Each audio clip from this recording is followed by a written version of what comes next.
एक नौजवान लड़की होटल में खाना खाने गई। वो अपनी टेबल पर अकेली बैठी हुई थी। उसने खिड़की से बाहर देखा कि एक फकीर कुछ दूर सड़क पर बैठा हुआ है।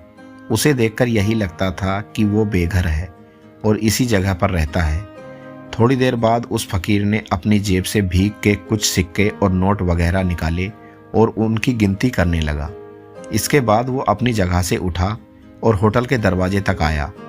वेटर को बुलाकर उसने खाना तलब किया। वेटर ने उसको बड़ी हिकारत की नज़र से देखा और उस फकीर को वहाँ से भाग जाने के लिए कहा। वो फकीर बेबसी के आलम में थोड़ी देर वहाँ खड़ा रहा। लड़की दूर से ये सब देख रही थी। वो अपनी जगह से उठी और उस फकीर के पास गई। उसने वेटर को सख्त रवैया अपनाने से मना किया और फकीर को अपनी टेबल पर ले आई। लड़की ने फकीर के लिए खाना और कॉफ़ी मंगवाई और उसका हाल अहवाल दरियाफ्त करने लगी।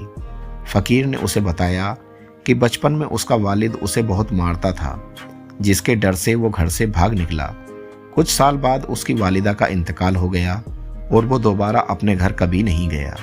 वो बचपन से लेकर अब तक छोटे मोटे काम करता रहा, लेकिन हालात की सख्ती और मुसीबतों ने उसे इस हाल में पहुंचा दिया।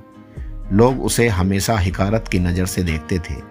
उसने नौकरी तलाश करने की कोशिश की, लेकिन उसकी ज़ाहिरी हालत देखकर कोई उसको नौकरी देने के लिए तैयार नहीं हुआ। इसी तरह की बातें करते करते 1 घंटा बीत गया। खाना खाने के बाद फ़कीर ने लड़की की तरफ से गैर मामूली हमदर्दी और मेहमानी का शुक्रिया अदा किया। इसके बाद अपनी जेब से एक कागज़ निकालकर उस पर कुछ लिखा और लड़की को थमा दिया और खुदा हाफिज़ कहता हुआ होटल से बाहर निकल गया।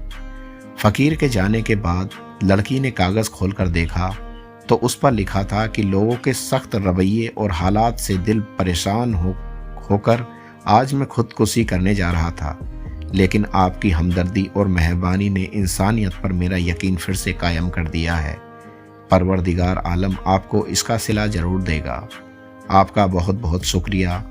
ये पढ़कर लड़की की आंखों में खुशी के आंसू आ गए और वो काफ़ी देर तक उस फ़कीर के दिए हुए कागज़ को भीगी आंखों के साथ देखती रही।